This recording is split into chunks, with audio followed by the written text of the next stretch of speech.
ማንቸስተር ዩናይትድ በ35 ሚሊዮን ፓውንድ ከአስቶን ቪላ ያስፈረመው ዩሪ ቴሌማንስ እና አርሰናል በ75 ሚሊዮን ፓውንድ ከኒውካስል ያስፈረመው ብሩኖ ጊማሬሽ በሁለቱ መካከል ያለው የእድሜ ጋፕ መነጋገሪያ እየሆነ መጥቷል።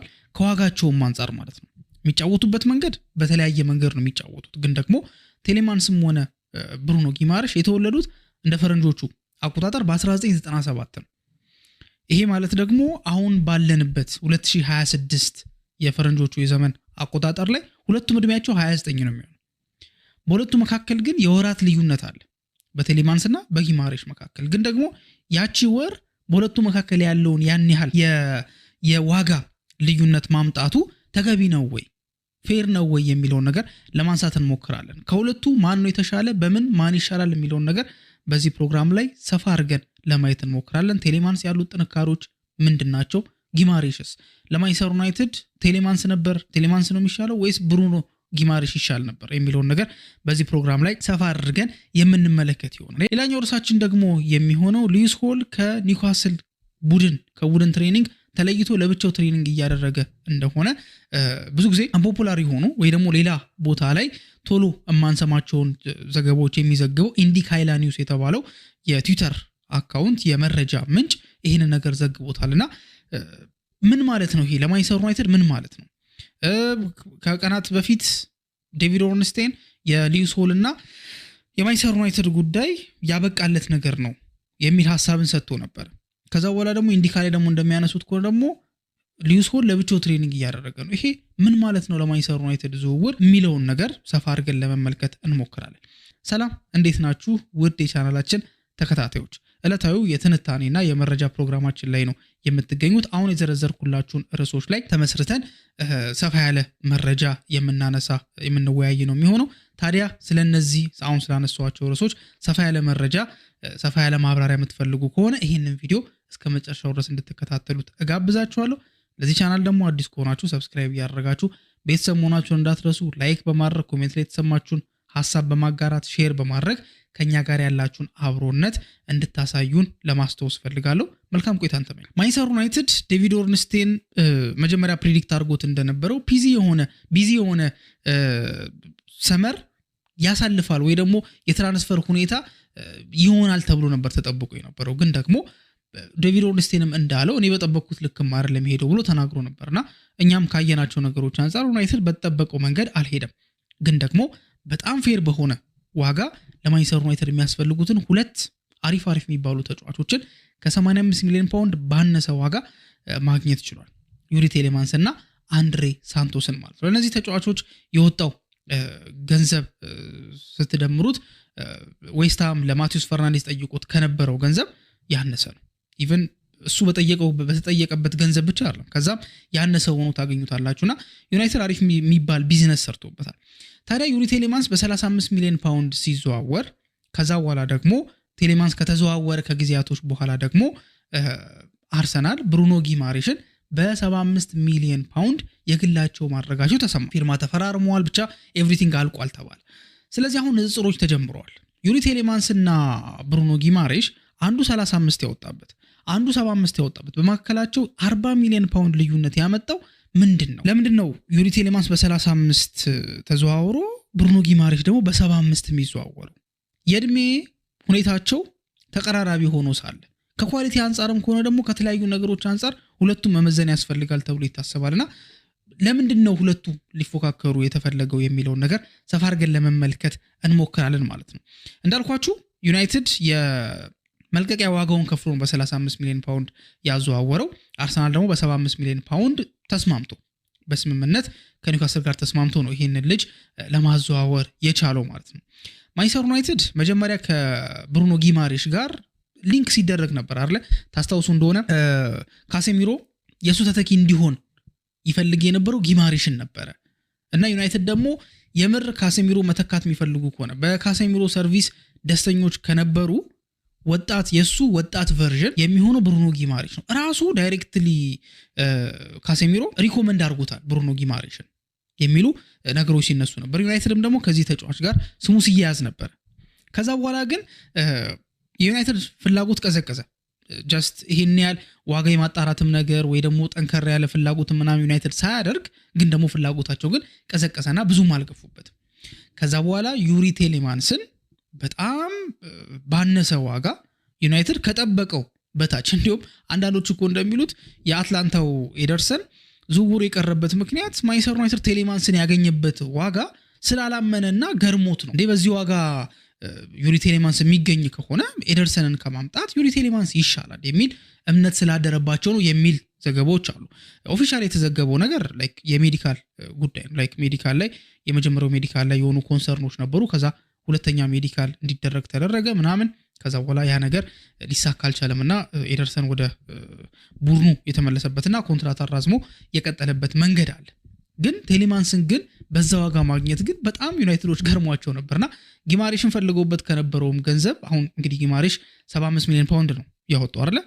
ዩሪ ቴሌማንስ ግን ከዛ በጣም ባነሰ ገንዘብ ነው ይወጣው። ስለዚህ ሁለቱ ታዲያ እየተያያዙ ያሉበት ወይ ደግሞ እየተፎካከሩ ያሉበት መንገድ አለ። እየተፎካከሩ ያሉበት መንገድ ምንድነው የሚለውን ነገር ለማየት እንሞክር። የመጀመሪያው ነገር ምንድነው? ቴሌማንስም ለአስቶን ቪላ የልብ ምታቸው ነበረ፣ ለመሃል ሜዳው የልብ ምታቸው ነበረ። ጊማሬሽም ደግሞ ለኒውካስል እንደዛው ተመሳሳይ ነገር ነበር ሲያደርግ ወሳኝነታቸው። ቴሌማንስም ተመሳሳይ ነገር ነው ሲያደርግ የነበረው፣ ጊማሬሽም ደግሞ እንደዛው። እንዲሁም ቴሌማንስ አሁን ምናልባት የሞርጋን ሮጀርስ ወደ ቼልሲ ተዘዋወሩ ሞርጋን ሮጀርስን ክሊፖች ከተመለከታችሁ አብዛኞቹ የሱ እንቅስቃሴ ላይ የቴሌማንስን የሆነ ነገር ትመለከታላችሁ። ምናልባት ፓስ ያደረገበት መንገድ ኤቭሪቲንግ በጣም የሚያስደንቅ ነውና የጀርባ አጥንት ነበር፣ የልብ ምታቸው ነበር። ጊማሬሽም ለኒውካስል ደግሞ እንደዛው ነበር። ታዲያ በሁለቱ መካከል ምንድነው ልዩነቱ? በምን መልኩ ነው ማነጻጸር ያለብን የሚለውን ነገር ስንመለከት አንደኛ የሚመጣው ነገር የእድሜ ጉዳይ። በሁለቱ መካከል ያለው የእድሜ ልዩነት ምን ያህል ነው? ከዋጋቸው አንፃር ነው። ላይክ እድሜያቸው ልዩነቱን ከዋጋቸው አንፃር አርገን እናስተያያለን። ከዛ በኋላ ደግሞ ስታቲስቲክስ ደግሞ የሚናገረው ነገር አለ አይደል? ሁለቱ ጥንካሬያቸው ምንድነው የሚለውን ነገር ማን በየትኛው የተሻለ ነው የሚለውን ነገር ተመልክተን ነው ያን ነገር የምናየው አይደል? ትልቁ ነገር ወደ ስታቲስቲክሱ በደንብ ዲፕ ከመግባታችን በፊት ጊማሬሽ በማጥቃቱ ረገድ ከቴሌማንስ የተሻሉ ቁጥሮች አሉት። ለምሳሌ በፕሪሚየር ሊጉ 9 ጎሎችን አስቆጥሯል። ግን ደግሞ ወደ ዋናውና ለዩናይትድ ወደሚያስፈልገው ስታት ግን ስትገቡ ግን ቴሌማንስ ያለው ብልጫ በጣም አስደናቂ ነው። ወደ እድሜው በመንመጣበት ሰዓት ላይ ቴሌማንስ የተወለደው በሜይ 7 1997 ነው በፈረንጆቹ አቆጣጠር ማለት ነው። ብሩኖ ጊማሬሽ ደግሞ ኖቬምበር 16 1997 የተወለደው ጊማሬሽ ማለት ነው። አሁን ጊማሬሽ በዚህ ሰዓት ላይ ከረንትሊ 28 ዓመቱ ነው። ቴሌማንስ ደግሞ 29 ዓመቱ ነው። ሶ ጀስት እድሜያቸውን ብቻ ከተመለከታችሁት በሁለቱ መካከል ያለው የእድሜ ልዩነት 1 ዓመት ነው የሚመስለው። ላይክ ጊማሬሽ 28 ዓመቱ ነው፣ ቴሌማንስ ደግሞ 29 ዓመቱ ነው። ወሮቹን ግን ስትመለከቱ በሁለቱ ወሮች መካከል ያለው ልዩነት 6 ወር። ስለዚህ በቴሌማንስና በጊማሬሽ መካከል ያለው የእድሜ ልዩነት 1 ዓመት ሳይሆን 6 ወር። አንዱ ኖቬምበር ነው የተወለደው፣ አንዱ ደግሞ ሜይ ነው የተወለደው። ሜይ 7 እና ኖቬምበር 16 ማለት። ስለዚህ ቀጣዩን ዓመት ሲጀምሩ ምንም እንኳን ቀድሞ ቴሌማንስ 29ኛ ዓመቱን ይዞ ቢሆንም ወደ ቀጣይ ዓመት የሚመጣው ግን ኖቬምበር ላይ ግን ጊማሬሽም 29 ዓመት ነው የሚሆነው። ስለዚህ ልዩነታቸው 6 ወር ነው። በ6 ወር ልዩነት ውስጥ ግን የ40 ሚሊዮን ፓውንድ ልዩነትም ደግሞ አለ በሁለቱ ተጫዋቾች መካከል ማለት ነው።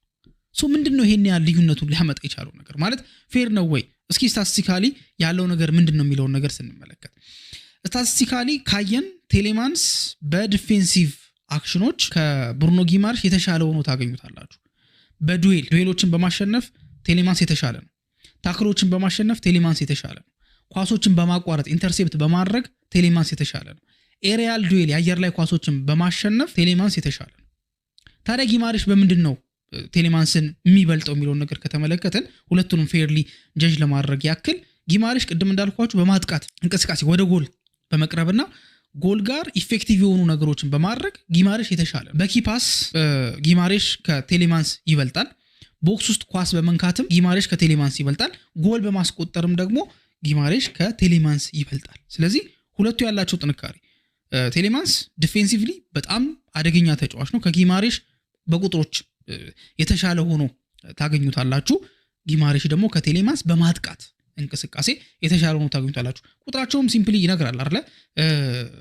ጊማሬሽ 9 ጎሎችን ማስቆጠር ችሏል በፕሪሚየር ሊጉ ላይ። ሶ 9 ጎል ማለት የአጥቂ ቁጥር ነው። ብዙ ጊዜ ጊማሬሽ ዩናይትድ ጋር ስሙ ተያይዟል ሲባል ካሴሚሮም ደግሞ እኔን ይተካኛል ሲል ሞር ዲፕ የሚጫወት ተጫዋች ነው ተብሎ ነው አስዩም የሚደረገው። ግን ደግሞ ሞር ጎል ማስቆጠር ችሎታው፣ ሹቶቹ፣ አሲስቶቹ ወደፊት የሚፈጥረው ጫና ጊማሬሽን ሞር ፖፑላር ያደርጉታል፣ ከቴሌማንስ ሁሉ የተሻለ ያደርጉታል። ታዲያ አሁን ወደ ማንቸስተር ዩናይትድ እንምጣ። መነሻችን እሱ ስለሆነ የትኛው ነበር የሚሻለው የሚለውን ቅድም መግቢያ ላይ ያነሳውላችሁን ጥያቄ ወደ መመለሱ እንምጣ። ዩናይትድ ኦልሬዲ አሁን ቡድን ውስጥ ያሉትን ሚድፊልደሮች ከተመለከታችሁት ይሄ ቦክስ ብሬኪንግ ሚድፊልደርስ የሚባሉት አሉ አይደል? ወደፊት ተጭኖ መጫወት የሚፈልጉ ኋላው ሴፍ ይሁን እንጂ ጀስት ፊት ለፊት ላይ ከኳስ ጋር ጥሩ የሚንቀሳቀሱ ተጫዋቾች አሉት። ለምሳሌ ብሩኖ ፈርናንዴዝ አለ በጣም አድቫንስድ ሮል ላይ፣ ኮቢ ሜኑም ደግሞ ሞር ደግሞ ከኋላው አድቫንስድ የሆነ ከብሩኖ ግን መለስ ያለ ሮል ላይ የተሻለ ፊት ለፊት የመጫወት አቅም አለ። ስለዚህ ዩናይትድ በማጥቃቱ ረገድ ሚድፊልደሮቹ በደንብ ዴሊቨር እያደረጉ ነው። ለዛ ነው እኮ ብሩኖ ፈርናንዴዝ ሪከርድ ሰብሯል አይደል? 21 አሲስቶችን በማስመዝገብ እኮ ሪከርድ ሰብሯል። ሶ ምን ያህል የማንቸስተር ዩናይትድ የአታኪንግ ሚድፊልደሮች ሮል አደገኛ እንደሆነ በዚህ መረዳት እንችላለን። ስለዚህ ጊማሬሽ እዚህ ቡድን ውስጥ ቢቀላቀል ልክ እንደ ሜኑ እንደ ብሩኖ ፈርናንዴዝ ሁሉ የማንቸስተር ዩናይትድን የፊት መስመር ሞር ያጠናክረዋል። ግን ኦልሬዲ ዩናይትድ አሉት እነዚህ ተጫዋቾች።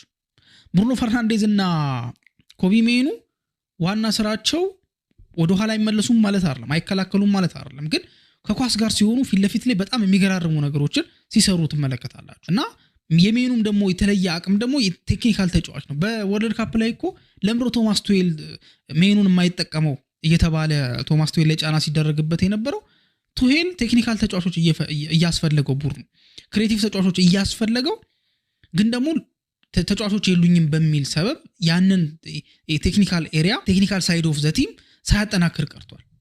ሜኑ ደግሞ እዚህ ነገር ላይ በጣም አሪፍ ነው። ሶ ኦልሬዲ ዩናይትድ እነዚህ ሚድፊልደሮች አሉት።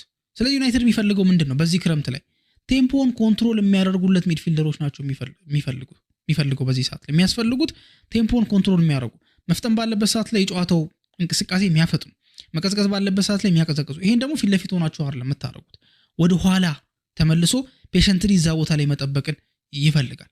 ከዛ ጨዋታዎችን ዲክቴት ማድረግ ያስፈልጋል፣ ጨዋታዎችን ማየት ያስፈልጋል። ከዛ የትኛው ታይም ላይ የትኛው ሞመንት ላይ ጃምፒን ማድረግ አለብኝ፣ እዛው ቦታ ላይ መሆን መቻል ማለት አለብኝ። አጥቂውን ምንድነው ማግዛቸው፣ አታኪንግ ሚድፊልደሮቹን ማግዛቸው መቼ ነው፣ ወደ ኋላ ደግሞ ሴፍቲ ይሁን ብዬ ደግሞ ለተከላካይ ከቨር መሰጠው መቼ ነው የሚለውን ነገር በደንብ አድርጎ ዲክቴት ማድረግ የሚችል መሆን አለበት። ቴሌማንስ ደግሞ እንደዛ አይነት ተጫዋች ነው። አያጠቃም አይደለም፣ አሲስቶች አሉት፣ ጎሎች ሲያስቆጥር ከሩቅ የሚያስቆጥራቸውን ጎሎች አይታችሁታል አይደል? እንደዛ ማድረግ የሚችል ነው። የማጥቃት ኢንስቲንክት ያለው ተጫዋች ነው። ግን ደግሞ ከብሩኖ ጊማሬሽ በጣም የተሻለበት ነገር ምንድነው? ጀስት የዲፌንሲቭ ስታቲስቲክሱ የሱ የተሻለ። ቴሌማንስ በመከላከል ረገድ የተሻለ ቁጥሮች አሉት ማለት ይሄ ልጅ ሞር ዲፐር ሮል ሲሰጠው የተሻለ ይጫወታል ማለት ነው። ይሄ ማለት ደግሞ ብሩኖ ፈርናንዴዝ እና ኮቢ ሜኑ ያለምንም ሐሳብ ወደፊት እንዲሯሯጡ ወደፊት እንዲሄዱ ያደርጋቸዋል። የአንድሬ ሳንቶስም አንደኛው ሳይዱ ይሄኛው ነው። ወደ ኋላ ዲፕ መሆን ይችላል ምናምን ነገር ማለት ነው። ስለዚህ ከጊማሬሽ እና ከቴሌማንስ አሁን እንዴት ነው መደምደም ያለብን? ጊማሬሽ ለአርሰናል ያስፈልገው። ለምን? አርሰናል ዲፌንሲቭ የሆኑ ተጫዋቾች በደንብ አሉት። ግን አታኪንግ ላይ ግን አታኪንግ ሚድፊልደሮቹ ግን በተለይ በጨረስነው ሲዝን ላይ ፈዘው ነበር የጨረሱት አይደል? ጥሩ አልነበሩም። ስለዚህ የማጥቃት እንቅስቃሴው ማጠናከር አለበት። በአጥቂ ቦታ ላይ ለሁሊያን አልቫሬዝ እኮ አርሰናል ከ100 በላይ ሊያወጣ ሲዘጋጅ ያንን ቦታ የማጥቃቱን ኤሪያ ለማጠናከር ነው። በክንፍ በኩል ለቪኒ ያኑላ ገንዘብ ለማውጣት እንትን በቼክ በሚያደርግበት ሰዓት ላይ ማጥቃቱን ለማጠናከር ስለሚፈልግ ብሩኖ ጊማሬሽ ደግሞ ሞር ማጥቃቱን የሚያግዝ ሚድፊልደር ነውና ለአርሰናል ያስፈልጋል። ለዩናይትድ ግን አሁን በጠቀስኩላችሁ ሪዝን ዩናይትድ ደግሞ አታኪንግ ሚድፊልደር ችግር የለበትም። ቴምፖን ግን ኮንትሮል የሚያደርግ ካውንተር አታኮችን ዲክቴት አድርጎ የሚያስቆም ተጫዋች ግን ይጎለዋል። ቴሌማንስ ደግሞ ያንን የሚያሟላ ተጫዋች። ስለዚህ ኢኔውሶች ከብሩኖ ጊማሬሽ ዋካውት ማድረጋቸው ለዩናይትድ ከሚጠቅመው ነገር አንፃር ትክክል ናቸው። ምክንያቱም ሁሉም ቲም የሚያስፈልገው ተጫዋች ይለያያል፣ ከቡድን ይለያያል። አንድ አይነት ተጫዋች ሁሉም አይፈልግም። አጥቂ ያለው ተከላካይ ይፈልጋል፣ ተከላካይ ያለው አጥቂ ይፈልጋል። እንደዛ ነው የሚሰራው። ስለዚህ ከዛ አንፃር ቴሌማንስ ያን ነገር ይሰጣል። ይሄ ግን ከኳስ ውጭ ያለው ብቃት ነው። ከኳስ ጋርም ደግሞ ቴሌማንስ ምቾት የሚሰማው ተጫዋች እንደሆነ የሚታወቅ ነው። በተለይ ደግሞ ማይክል ካሪክ አሁን ላይ ይሄ ፖሴሽን ቤዝድ የሆነ ወይ ደግሞ ኳስን አቆይቶ መጫወት የሚል ስትራቴጂ ስለሆነ የሚጠቀመው ለዛ ስትራቴጂ ደግሞ በደንብ የሚጠቅመው አይነት ተጫዋች ነው። አሁን ብሩኖም ለዚህ ነገር የሚሆን ነው፣ ብሩኖ ጊማሬሽ ማለት ነው። ግን ደግሞ ቴሌማንስ ግን ቅድም እንዳልኳችሁ ቴምፖን እያየ ነው ራሱን አጀስት የሚያደርገው። ሁሌ 8 ቁጥር ቦታ ላይ አይገኝም፣ ሁሌ 10 ቁጥር ቦታ ላይ አይገኝም፣ ሁሌ 6 ቁጥር ቦታ ላይ አይገኝም። እንደሚያስፈልገው ነው። ያንን ደግሞ ዲቴክት ለማድረግ የተለየ ተጫዋች መሆን ያስፈልጋልና አነጋጋሪ የሆነው ጉዳይ ይሄኛው ነው። በተለይም ደግሞ ዩናይትድ ከጊማሬሽ ይልቅ ቴሌማንስ ነው የሚያስፈልገው። ቴሌማንስ እያስፈልገው ለቴሌማንስ የከፈለው ገንዘብ ከብሩኖ ጊማሬሽ 40 ሚሊዮን ፓውንድ ያነሰ ሆኖ ሲገኝ ማንቸስተር ዩናይትድ አሪፍ ቢዝነስ ሰርቷል፣ አሪፍ ተጠቅሟል፣ ይህንን ተጫዋች አፍሶታል የሚል ሐሳቦች እየተነሱ ይገኛሉ። ከዛ አንፃር በሁለቱ መካከል ያለው ንጽጽር ይህንን ይመስላል ማለት ነው። ዴቪድ ኦርንስቴን ከጥቂት ቀናት በፊት በዩቲዩብ ከአትሌቲክ ጋር በነበረው የዩቲዩብ ቆይታ ላይ ስለ ሌዊስ ሆል ተጠይቆ ማንቸስተር ዩናይትዶች በዚህ ሰዓት ላይ መጀመሪያ ምን ብሎ ነው የተናገረው? የባለፈው ቪዲዮ ላይም ይሄን ነገር አንስቼላችኋለሁ። አሁን ላይ ቅድሚያ የሚሰጠው ነገር የፉልባክ ቦታ ነው ከሚድፊልዱ ይልቅ የሚል ነገር አንስቷልና ሌዊስ ሆልስ የማንቸስተር ዩናይትድ ተጫዋች የሚሆንበት እድል አለ ወይ የሚል ጥያቄ ሲጠየቅ በዚህ ሰዓት ላይ ሌዊስ ሆል ወደ ዩናይትድ ይመጣል ብዬ አላስብም ብሎ ነበር ተናግሮ የነበረው። ከዴቪድ ኦርንስቴን ንግግር ስንነሳ ሌዊስ ሆል ወደ ዩናይትድ የሚያደርገው ዝውውር ትንሽ ጠንከር ይልበታል ተብሎ ይታመናል። ለምን ኒውካስሎች ያጧቸውን ተጫዋቾች ስትመለከቱ ቶናሊ፣ ጊማሬሽ፣ ጎርደን አምና ደግሞ ኢሳክ እነዚህ ስትመለከቱ ሌዊስ ሆልም የሚወጣ ከሆነ ሊትራሊ ኒውካስል ይዳከማል፣ እስከ መጨረሻው ድረስ ይዳከማል። ይህን ነገር ለማሸሽ ኒውካስሎች መሸጥ አልፈለጉም። መሸጥ የማይፈልግን ደግሞ ቡድን ተጫዋች ሽጥልኝ ብሎ ማናገር በጣም አስቸጋሪ ነው። በነገራችን ላይ ታውቃላችሁ አይደል? ለምን ዋጋውን ያስወድደዋል። መሸጥ አይፈልግማ። አሁን መሸጥ የሚፈልግ ከሆነ እኮ በእርግጥ በርካሽ ዋጋ እኮ አይሸጥም፣ ይሄ የታወቀ ነገር ነው። ግን ደግሞ ቢያንስ የመሸጥ በቃ ኢንቴንሽን ስላለው የሆነ በጣም ፖሲብል የሆኑ ወይ ደግሞ ሪያሊስቲክ የሆኑ የዝውውር ዋጋዎችን ነው የሚያስቀምጥ። መሸጥ የማይፈልግ ከሆነ ግን አንሪያሊስቲክ የሆነ ዋጋ ያስቀምጣል። ያን አንሪያሊስቲክ የሆነ ዋጋ መጥቶ የሚከፍል ቡድን ካለ ግን ይውሰደው። አሁን ኔይማር 222 ሚሊዮን ዩሮ የውል ማፍረሻ ተካተተ ኮንትራቱ ላይ አይደል? ባርሳ መሸጥ አይፈልግም ይልች 222 ሚሊዮን ዩሮ ማለት ግን በጣም ክሬዚ ነው። ያኔ ከፍተኛው የማን ነበር ራሱ ላይክ ኔይማር 222 ሚሊዮን ዩሮ በሚያወጣበት ሰዓት ላይ ሙሉ እኮ የትራንስፈሩን ግራፍ እኮ ነው ወደዛ ይዞት ሄደው ማርኬቱን ብጥብጥ ነው ያደረገው አይደል? በዛው ክረምት ስንት የ100 ሚሊዮን ፓውንድ ተጫዋቾች ፈረሙ። ተጫዋች እኮ ከኔይማርም ባነሰ ከሌሎች 100 ሚሊዮን ፓውንድ ተጫዋቾች ባነሰ ብቃት 100 ሚሊዮን የሚጠየቅበት ጊዜ መጥቷል።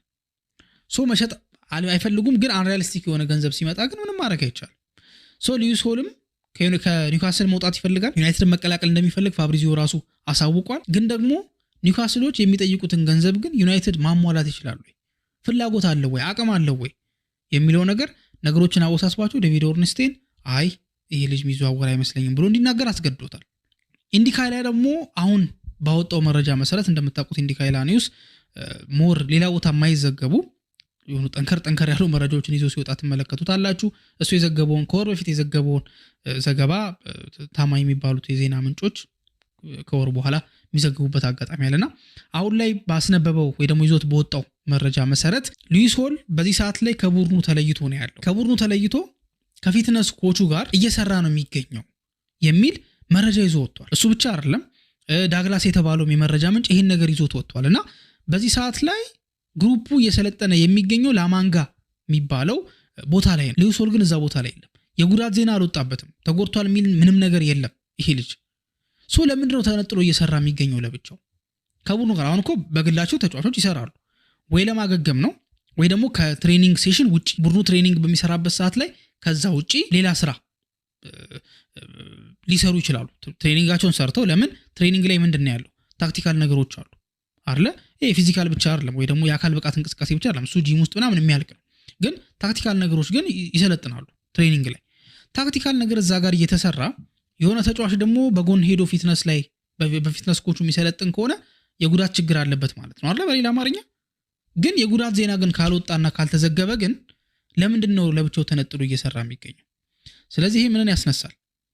ሌዊስ ሆል በኒውካስሎች ውሳኔ ደስተኛ እንዳልሆነ ይሄ ነገር አጋጣሚ ማለት ዴቪድ ኦርንስቴን ሌዊስ ሆል ወደ ዩናይትድ አይሄድም ባለበት ማግስት ነው ሌዊስ ሆል ለብቻው ትሬኒንግ እየሰራ እንደሆነ የተዘገበው። ይሄ ደግሞ አንዳንዶች እንደሚሉት ልክ አሌክሳንደር ኢሳክ እንዳደረገው ዮሐን ዊሳ ከብሬንትፎርድ እንዳደረገው እንደ አመጽ ነገር ተጫዋቾች መውጣት ይፈልጋሉ።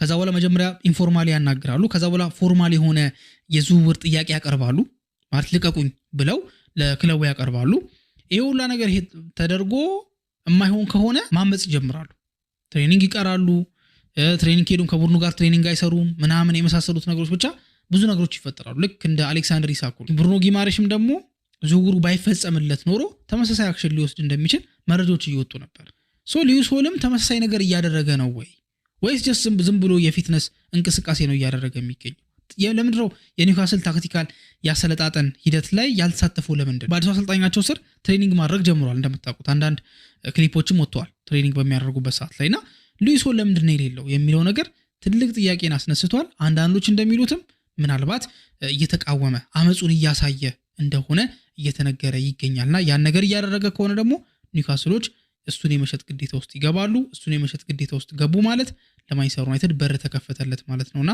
በፉልባክ ሊስት ውስጥ ቀዳሚ ወይ ደግሞ ከላይ የተቀመጠውን ተጫዋች ማንቸስተር ዩናይትድ ሊያገኝ የሚችልበት እድል እንዳለ ደግሞ በሌላ መረጃ ተመልክተናል ማለት ነው ምን ያህል ይቀጥሉበታል ኤስ ነገር ክሊርሊ ምንድነው የሚለውን ነገር መቼ ነው የምናውቀው የሚለውን ነገር አብረን እናያለን ግን እስካሁን ባለው ግን ከቡድኑ ተለይቶ እየሰራ ስለሆነ የሆኑ ሂንቶች ያሉበት ዝውውር ይመስላል